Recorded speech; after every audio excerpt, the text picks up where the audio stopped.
Just a quick show of hands here. How many of you have been to all 4 of my talks? All right. Yeah, Jim, you should give him some Snickers.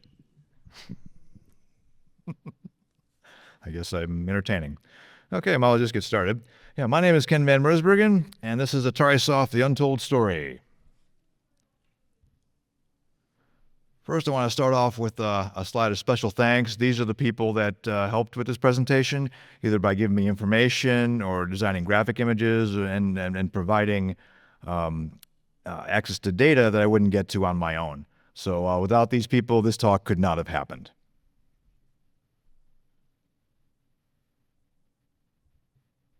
We'll start with the obvious question.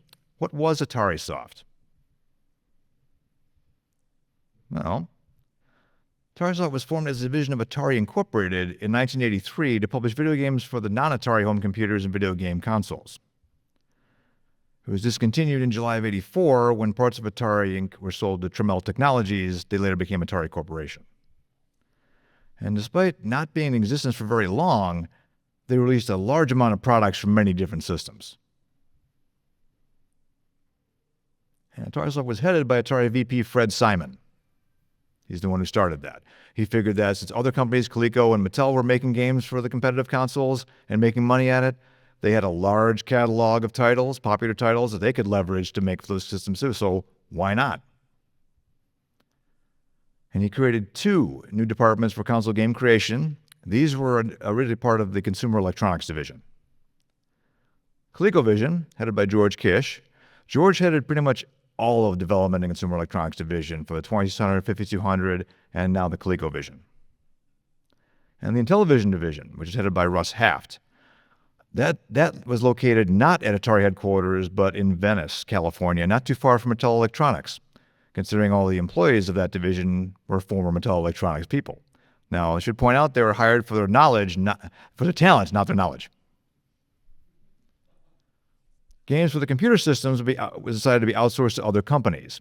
All technical support, quality control, and scheduling attainment would be headed by Operations Manager John Scrutch. All archiving would be handled by the Home Computer Division Quality Control, headed by Manager Kamalu Bruns, and then Max Galloway when Kamalu left Atari. That was known as Atarisoft Software Control. I'll be making mentions to software control quite a bit through this. And it was an interesting factoid is the Home Computer Division's Product Test and Validation Department was absorbed into Atarisoft, leaving the Home Computer Division products to be tested and validated by the programmers themselves or hired contractors. And Kamalu was not happy about that situation. He actually sent a memo to Fred asking him to hire new people to form a new division for them because he stole all his people for Atarisoft. This is probably my favorite ad that Atarisoft put out in the magazines because a lot of these quotes I heard before. Manholes of Venus? What game is that? And the phrase I heard a lot, your old man bought the wrong computer. Should say, my first home computer was a TI 99-4A, which none of my friends had. And while they were at home with their Atari 800s playing, Pac-Man, Miss Pac-Man, Joust, and Defender, I was at home playing this. You feel my pain. But now, there was Atarisoft. And now my computer can play Pac-Man and Defender and Joust and all those other games, hopefully. This was one of their main ads. If you notice, all the different systems had a color assigned to it. And we'll go into that when we get into the systems. And right now I have for you a Atarisoft radio ad. This will be in your head the rest of the week. If you got a computer, you can play the games, all the arcade hits with the biggest name. Atarisoft, Atarisoft, make your computer fits the arcade hits. Oh, it's never a problem to play the hits, 'cause on your home computer, everything fits. Atarisoft, Atarisoft, yeah, your computer fits the arcade hits. a Commodore, a Texas Instruments, an IBM, or an Apple, you can play the most famous arcade games ever invented. The original arcade hits from Atarisoft. Donkey Kong, Centipede, Pac-Man, Defender, Robotron, Stargate, and Dig Dug. Now your computer fits the arcade hits from Atarisoft. Atarisoft. Now your computer fits the arcade hits. Atarisoft. Some games available on ColecoVision and Intellivision. Yep, that was played a lot on the radio. Let's start with the games for the ColecoVision system. These are all programmed in-house at Atari. First release they did, Galaxian. Programmed by Chris Markle. Oh, no, James Eisenstein. There you go. James Eisenstein did Galaxian. It's a pretty good version of Galaxian if you've never played it. Then we had Defender. That was programmed by Chris Markle. And a decent version of that as well. Centipede. Programmed by Larry Clegg. Unfortunately, this game does not support the roller controller. But I'm hoping one day someone will hack a version that does. And Jungle Hunt. Programmed by Dave Cart, who has probably the best name for a programmer of that era. And then we start now. There were some unreleased titles for ColecoVision, and quite a few of them. Start with the first one, probably the most famous, Pac-Man. And this was programmed by Mike Hendricks. Now, why wasn't this released? Well, Atari marketing killed it. The reason why they killed it is this game, if you've ever played it, plays better, sounds better, and looks better than any of Atari's versions of Pac-Man for their consoles and computers. And marketing said, we cannot release this on a system that we believe is inferior. Fortunately, though, it was released back in 2001 by CGE Services, so now we all get to enjoy it. And if you've ever played it, it's a really good version of Pac-Man. Even the hiding trick works on it. And there was Joust. This was programmed also by Mike Hendricks. The first version they found had no sound. They released it in 2001. Later, it was sold on AtariAge.com. But later, another version was found that had sound, and that was released and finished by Team Pixel Boy and Mystery Man. I believe this is available at the Adam Archive now if you're looking for it. Dig Dug. This was also finished and not released, programmed by Larry Clegg. Now, the screenshot there doesn't do it justice. The characters look a lot better because it uses a form of overlaying technique that screenshots just can't capture. So you need to see it in person. There's Moon Patrol. Of course, the only prototype we have, it's programmed by Matt Householder, is Mat Patrol, and has different objects in place of the objects that should be there. But thankfully, ColecoVision comes to the rescue, takes that image and makes a proper version of Moon Patrol for it, and that is available through ColecoVision. Now the story of some games I don't have screenshots for. Ms. Pac-Man. That was being programmed by James Eisenstein. Now there is a prototype that exists, but it exists in private hands and up to date has not been shared with the public. But I do have a description of it. It does have collision detection, but as soon as you hit a monster, the game restarts. The martini is the only fruit that goes around, and while you're touching it, it gives you an insane number of points. The power pellets don't do anything, and there's no sound. When you eat all the dots, the maze flashes as it's supposed to, but the game and your score then restarts, and the size of that ROM is 16K. And that's all I was able to get. And Missile Command. Title screen demo is rumored to exist in private hands, but that has not been shared with the public. And on the list to be released for ColecoVision also was Vanguard, Pole Position, Battle Zone, and 3 original games. However, it is believed that little or no work was done on any of those, and the 3 original games never came to fruition because they came too close to the end, and those games were not assigned to any programmers. Next, the Intellivision. And they start with the immortal one, Pac-Man. That was programmed by Mike Winans. It's a very good version of the game. This game was probably the highest seller of the Intellivision ports. And INTV Corporation later re-released it in the late 80s and early 90s, and it continued to sell well. Defender. Programmed by Peter Farson. Centipede. Programmed by Mark Kennedy. All these are former Mattel Electronics employees. Dig Dug did not come out when the others did. This was a prototype that was finished by INTV Corporation and released later in 1987, but it is based on the actual Atari code. And of course, the unreleased products for Intellivision. Start with Joust. Joust was being programmed by Andy Sells, but Andy had to take over managing the Intellivision division after Russ Haft left, so not much work was done on Joust. Jungle Hunt was being programmed by Gavin Claypool. It was 85% complete when the project was canceled, and to date we have not seen any of that game. Then there was Moon Patrol, Pole Position, Galaxian, Battle Zone, Vanguard, Missile Command, Miss Pac-Man, and one original game. None of those titles were assigned to any programmers, and it's doubtful any work was done on them. Then we come to the computers. Atari released the computer games in waves, according to the documentation I was able to uncover, and this is wave 1, or the first wave of titles. And we're going to start with the Apple II. Any Apple people here today? 3. All right. Centipede. Apple's designated color was red. Unfortunately, I was unable to uncover any information as to what company this was assigned to or who programmed Centipede. Hopefully we will one day. Defender. This was assigned to contract out to Designer Software. Designer Software was founded in 1981 by William Bogenreef. Dig Dug. This was contracted out to TMQ Software and programmed there by Valdemar Horvat and Dan Repich. TMQ Software, it stood for Trademark of Quality, and it was founded by Todd Zipnick on March 4th, 1981. Now, Atari approached them to be venture partners in Atarisoft and signed them to a multi-million-dollar contract that involved them not only writing the games, but manufacturing them and shipping them as well. So that was all on them to do that.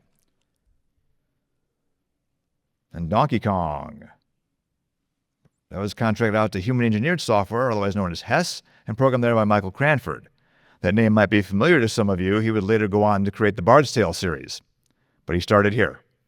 HESS was formed in 1980 by Jay Balakrishnan and Cy Schuster. Pac-Man, the immortal one, comes to the Apple. That was contracted out to HAL Labs and programmed there by Greg Autry. Now, this was converted from his bootleg game called Taxman.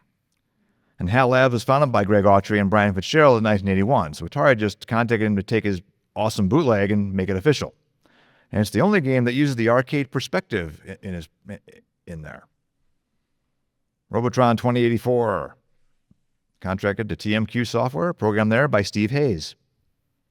Stargate, contracted out to TMQ Software, but it's unknown who programmed it there. Next, the Commodore 64. Any Commodorians? Yeah, we outnumber the Apple guys, don't we? Yes, we do. Yes, we do.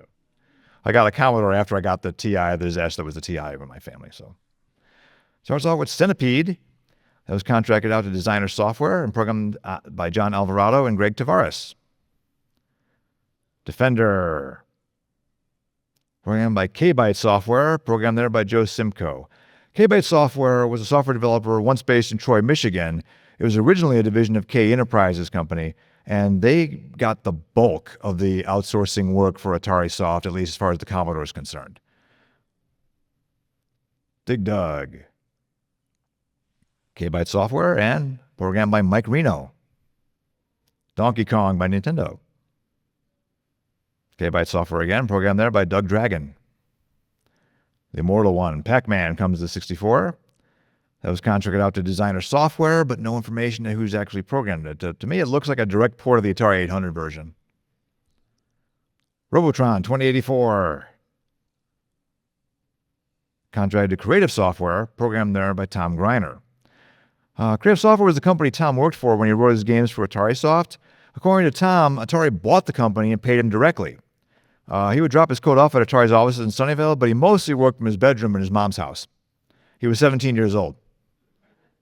I found the bulk of the programmers working on these games is the 16 to 18 range for these companies, which is interesting. And the unreleased products for the Commodore 64 in Wave 1, there's only one title that was not released as part of Wave 1, and that was Stargate. I discovered this game last year when I was doing research for this talk.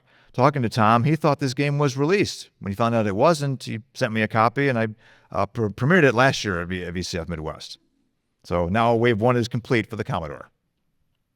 Next, the IBM PC and the IBM fans. A2, all right. First, I want to, have anybody noticed that a lot of the IBM Atarisoft games look like the Apple II Atarisoft games, graphic-wise? Anybody else notice that? There's a reason for that. At TMQ Software, they developed a program that would convert 6502 code to 8088 code for the IBM. And in a couple of revisions, they got it to actually convert Apple graphics to CGA graphics. It did require some tweaking in the post process, but not as long as actually coding a game from scratch. So they're able to crank out IBM versions of the games very quickly. I'll show you what I'm talking about here. Here's a screenshot of Donkey Kong for the Apple, right? Here's the one for the IBM. Notice any similarities? It's almost exact. Donkey Kong looks a little different. As Kevin told me, it wasn't exact. It wasn't exact science, but the majority of it converted pretty much. And again, here's the title screen from Joust for the Apple. And there's the one for the IBM. That's, again, almost identical. So a lot of games you see from TMQ, if they look like the Apple ones, they use the conversion program. But they did code some of these IBM games from scratch, and I'll identify which ones those are. Start with Centipede. That was contracted out to Hess and programmed there by Frank Johnson. Now, Frank Johnson's a name from my Rockland talk. He's the guy who wrote 90% of the Intellivision games for Rockland, and he still found time to do this port for Hess. Defender. This is from TMQ Software, programmed by Kevin Gilmore. Dig Dug. Converted from the Apple II version, TMQ Software, Dana Howe. Donkey Kong. We know this used the conversion program. That was programmed by Dana Howe. The immortal one comes to the PC, Pac-Man.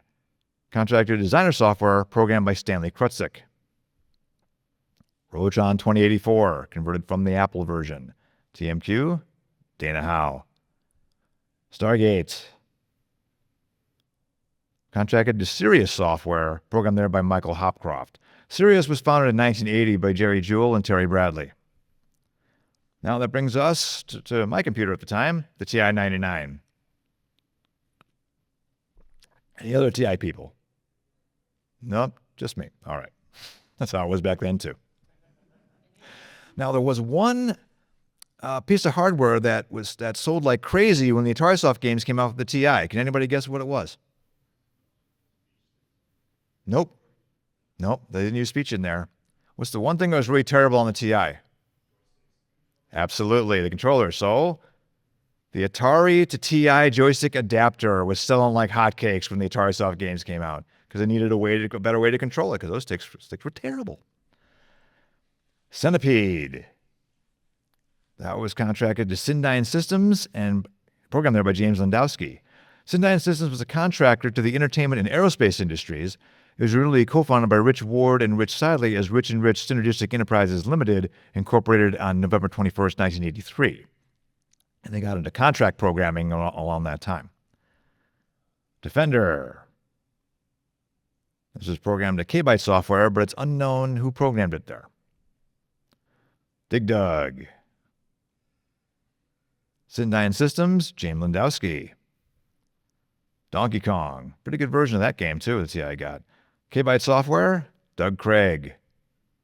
And the immortal one finally comes to the TI. It's a pretty good version, too. K-Byte Software, programmed by the great Howard Shearer. And the TI got some unique titles from Atarisoft. Picnic Paranoia from Synapse Software, programmed there by Russ Siegel. The other computers did not get these titles.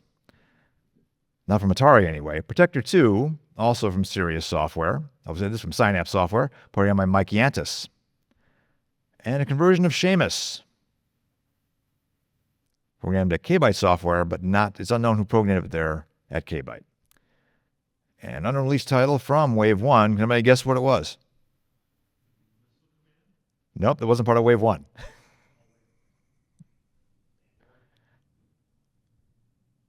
Robotron 2084. That prototype is out there, though. Contracted out to Rockland Software and programmed there by Bill Parad. And there was Superstorm, which started out as Slimer. That was another Synapse Software game that was converted to TI, but not released. And there's one other game that wasn't released in Wave 1, that was released for the Apple and the IBM. And, yeah, well, anybody guess what that was? Stargate. Fortunately, it doesn't look like any development work was done on Stargate. It was happening too late in the process. That brings us to the VIC-20. Centipede. Programmed by, contracted to Syndyne Systems, but it's unknown who programmed it there. Defender.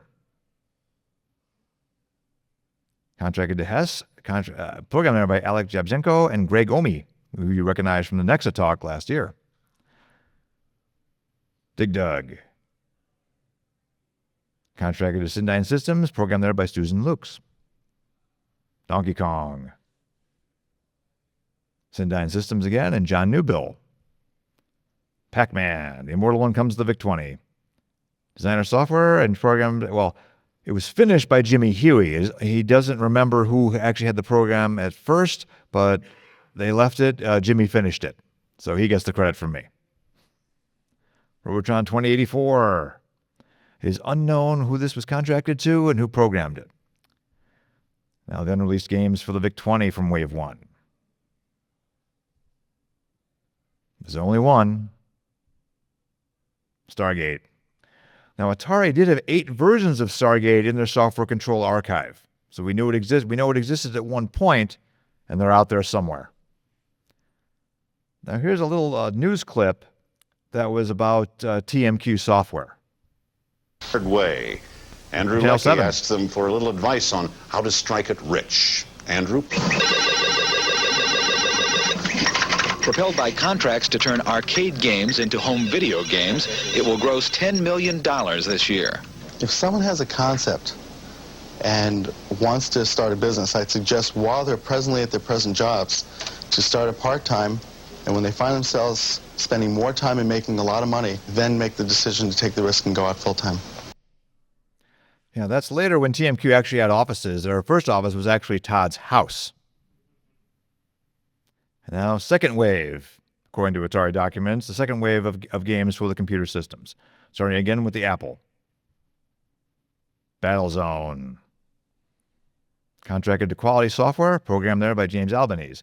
Quality Software was founded in mid-1978 by Bob Christensen and Bob Pierce.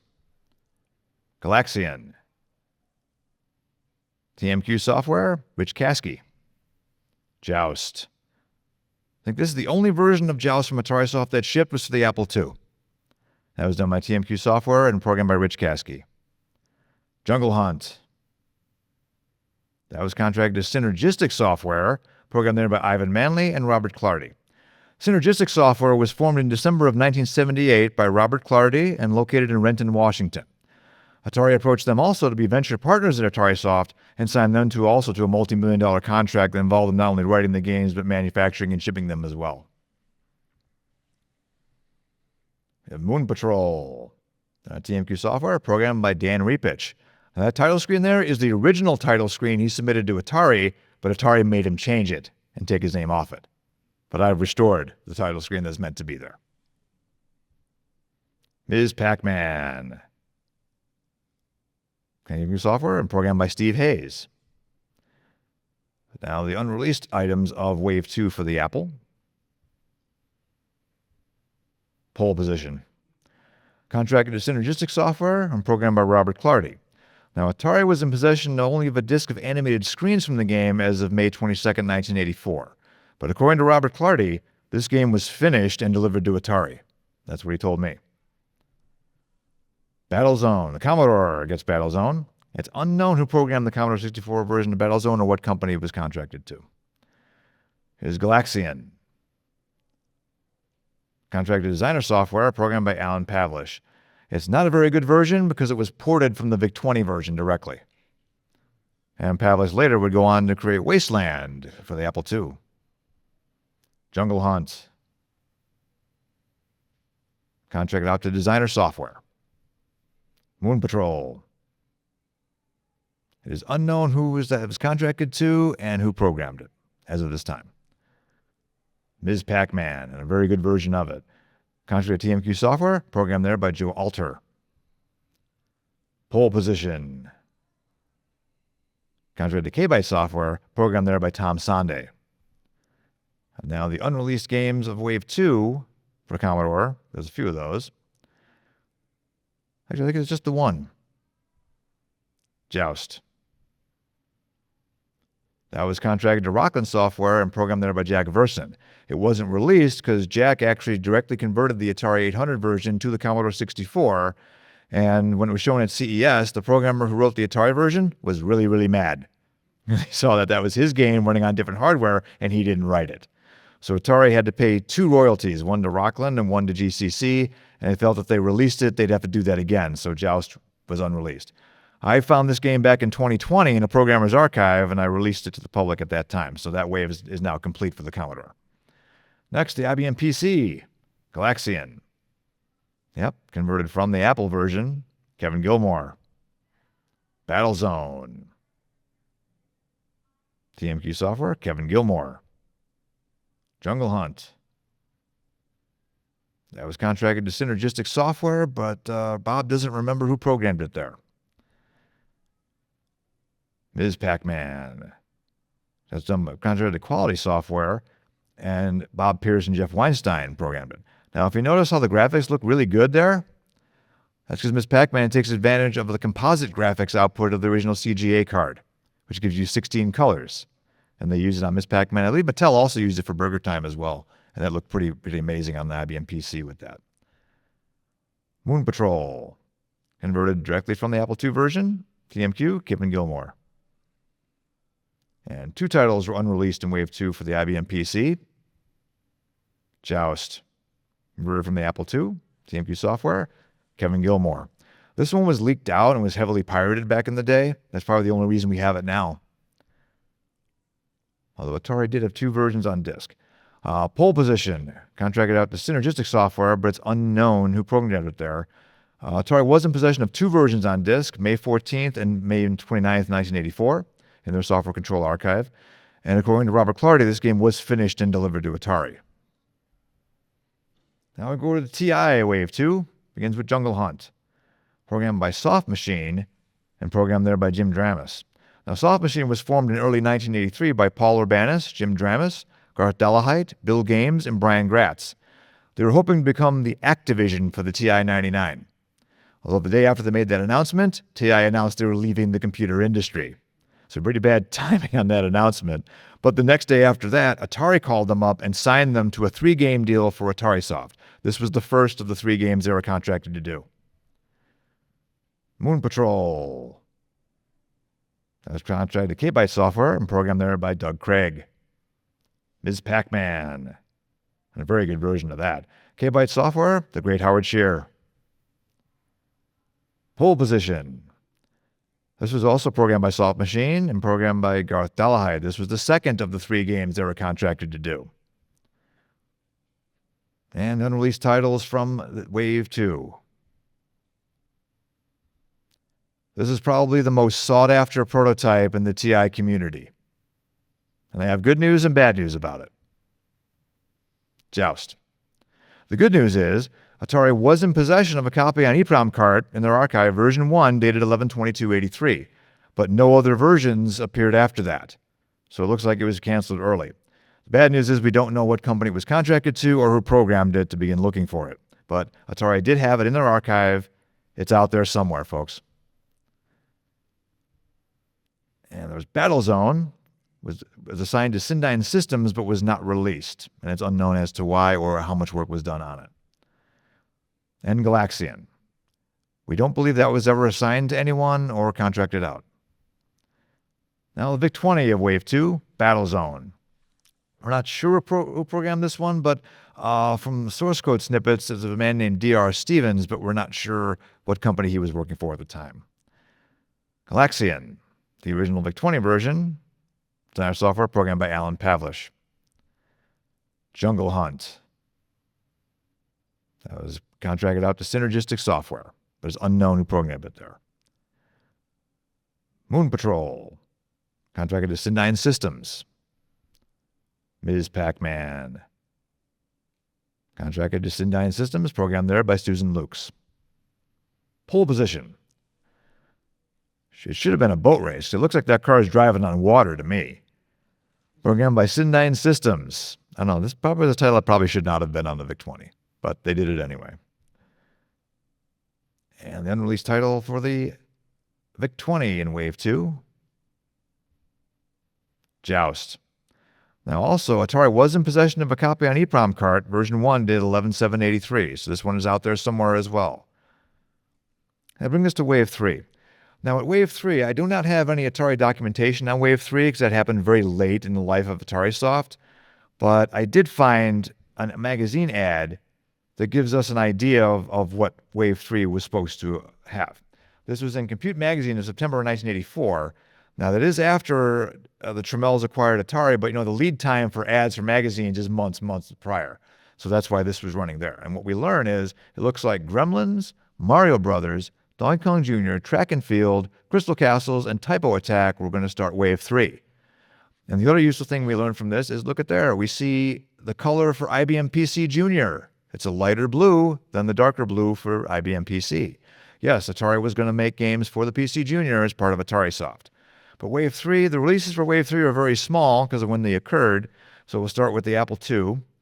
They got Gremlins, contracted to TMQ Software, programmed there by Greg Seastrom. And they got Track and Field with the arcade controller. That was contracted out to DNA Software, but it's unknown there who programmed it.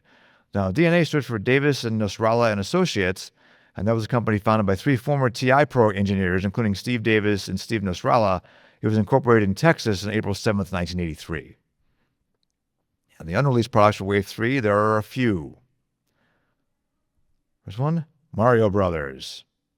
As you can see, it was cracked by Kilroy was here. There's no commercial version of this. This was leaked by piracy. It's the only reason we have it. Although I did talk to Jimmy Huey about it, and he said that this version out there is not the final version. He has the final version, but the one that was released by the pirates is not.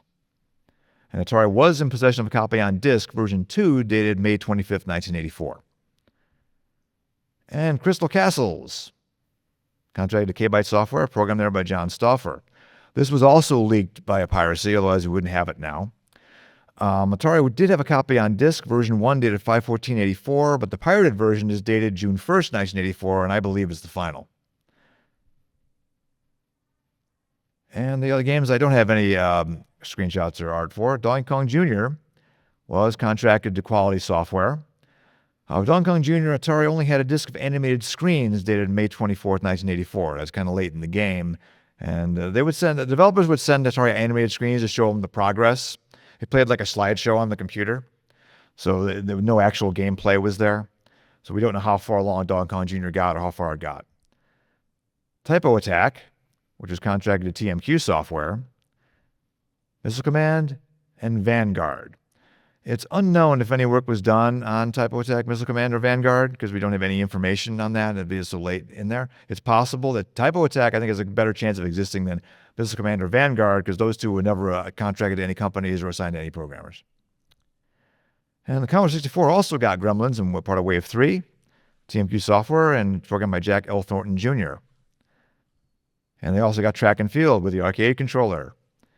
Contracted to K-Byte Software, programmed there by Joe Simcoe, Dan Danhoff, and Matt Decker. And the unreleased titles of Wave 3 for Commodore, they have quite a few as well. Crystal Castles. Contracted to K-Byte Software, but it's unknown who programmed it. This was released, of course, by the software pirates. Again, I don't think we would have it if they didn't do that. Although Atari was in possession of a copy in their archive, version 2, dated 5/14/84, it's unknown what version this one actually is.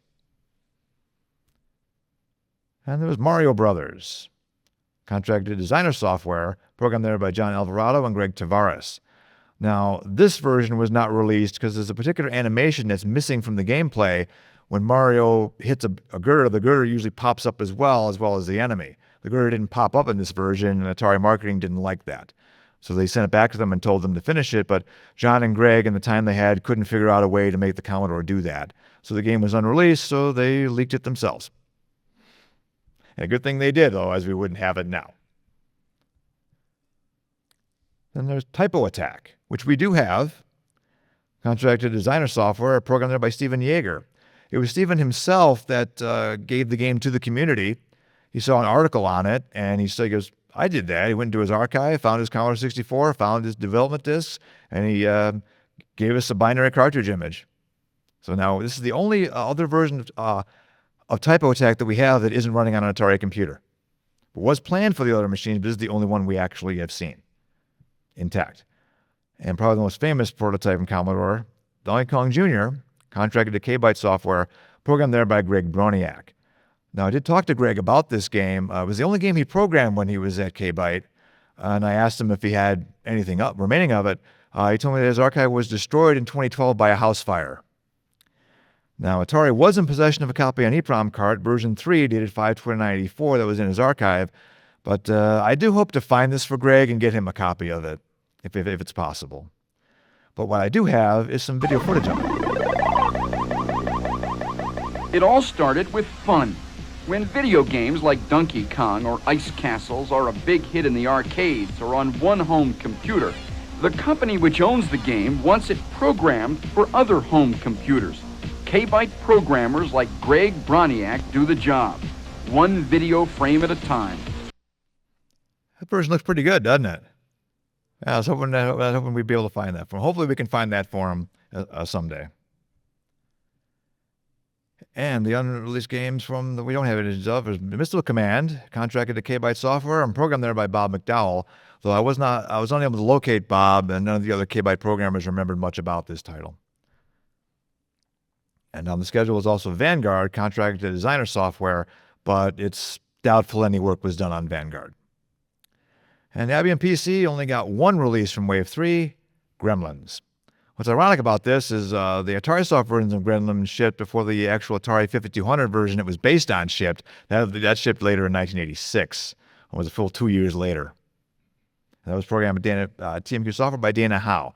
Now, this was not converted from the Apple version. Dana programmed this one from scratch.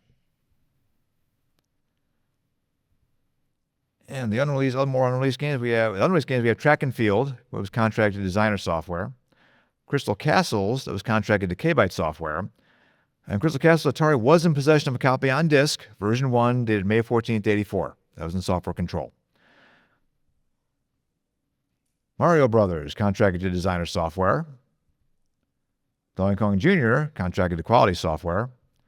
And Typo Attack, contracted to Synergistic Software. And Typo Attack, Atari also was in possession of a copy on disc, version 1, dated 5/29/84 in their control archive. So they were there, so they're out there somewhere. And the last one, Vanguard. So it's doubtful any work was done on Vanguard for IBM. As I said, there's no paper trail of who they contracted it to or who was assigned to program it. That brings us to Peanut. Yes, Atarisoft had plans to make games for the PC Junior, and they're all going to be on disk, not cartridge, so they could do more with the advanced graphics and sounds the PC Junior offered. Now, what did they have in the cooker for the PC Junior? Let's find out.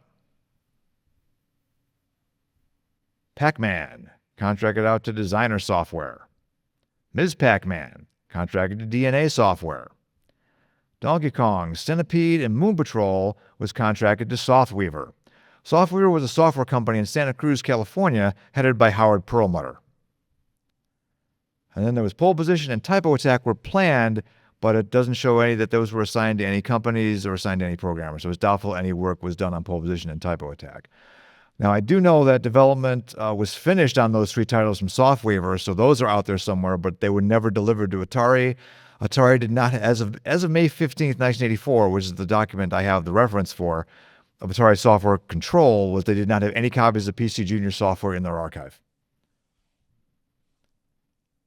And with the Commodore VIC-20, no releases from Wave 3, but here's what was planned.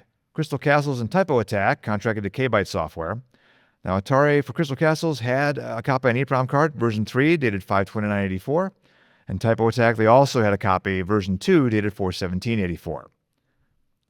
And Donkey Kong Jr., contracted to Synergistic Software. And again, according to Robert Clardy, this was finished and delivered to Atari. Mario Brothers, contracted out to Designer Software. And there was Track and Field, Missile Command, and Vanguard. Doubtful any work was done on those three. As I said, there's no trail of programming or companies assigned to them. For the TI-99, nothing from Wave 3, except what was planned. Missile Command, It's doubtful any work was done on Missile Command again. There's no company assigned to it or programmer. And that brings us to the last one. Vanguard was assigned to Soft Machine as the third of 3 games they were under contract to produce for Atari, programmed there by Paul Urbanis. Now, Paul was in the middle of developing this for Atari when he got a phone call from them saying that Vanguard was no longer needed. But they did pay him for it. So this is before the Trammell takeover. So he wanted to finish it later on, but he never got the time because he had to work on real projects to make money on, like we all do. But he did share with me a prototype build, and I'm going to show you a video of that right now. This is as far as it got. Now, you can move the ship up, down, left, or right, but there's no collision detection. You can't fire at anything, and it just scrolls like this, showing you the enemies and the levels. But you can see this had a lot of potential for the TI. There's the second zone. And it pretty much just endlessly loops. Now, this demo's been available to the community for quite some time, but nobody knew how to load it and run it. Paul told me how to do that. And there's the stripe zone.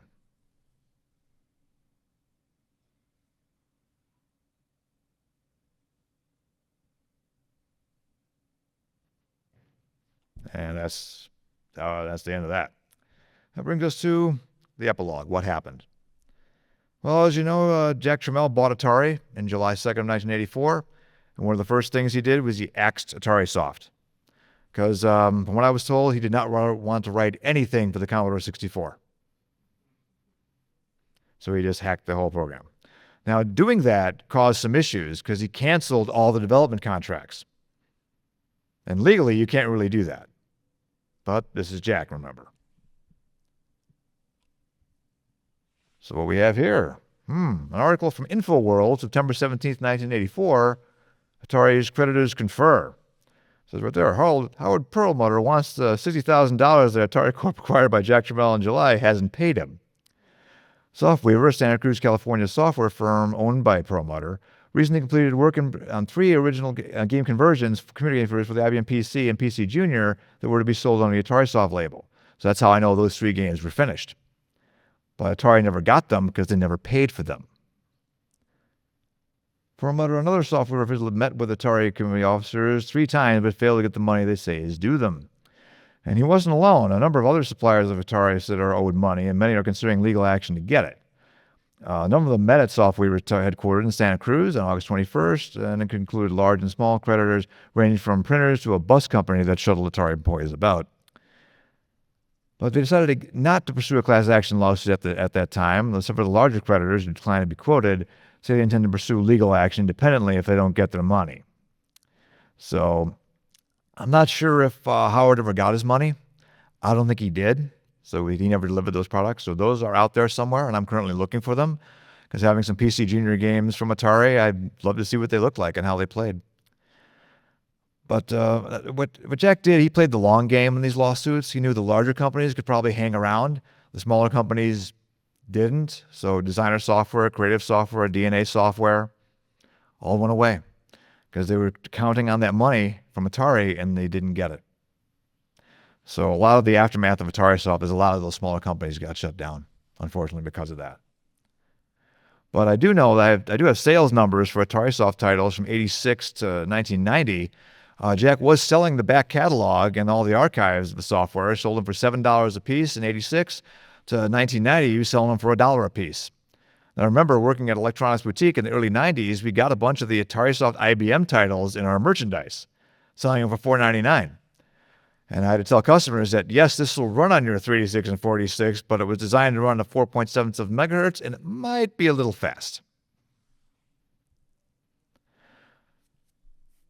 So what happens now? Well, this is going to be on YouTube. If anyone out there worked for Atari in the Atarisoft division, or you worked for one of these companies or worked on one of these products I don't have any information for, I do want to hear from you.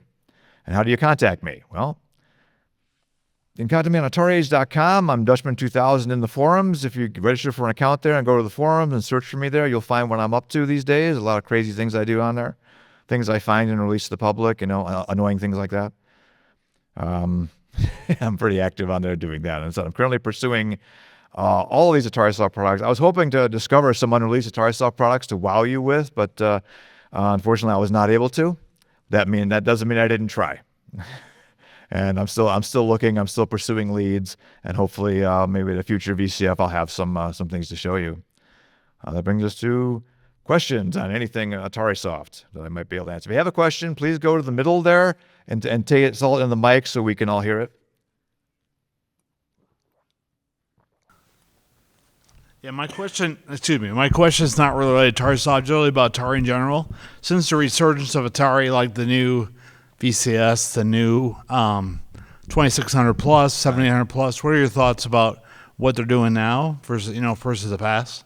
I like the fact that they're making new products, but the products themselves are kind of limited in ways. Like I know a lot of the new multi-carts, like the Atari Age Harmony cart, doesn't work on the 2600 Plus because it's designed as a cart dumper. It's more of an emulator. Right. It's not like an FPGA, which is what I would like to have seen, because then it would work with any cartridge you put into it. Okay. But I'm hoping they'll improve that. But they're pretty solid right now. They're selling pretty well. They look pretty good. Okay, thanks. I mean, I own an Atari 2600 Plus, and I'm waiting for more updates to happen to support more things. Gotcha. Thank you. Anything else? Well, I believe I covered it all then. Thank you very much.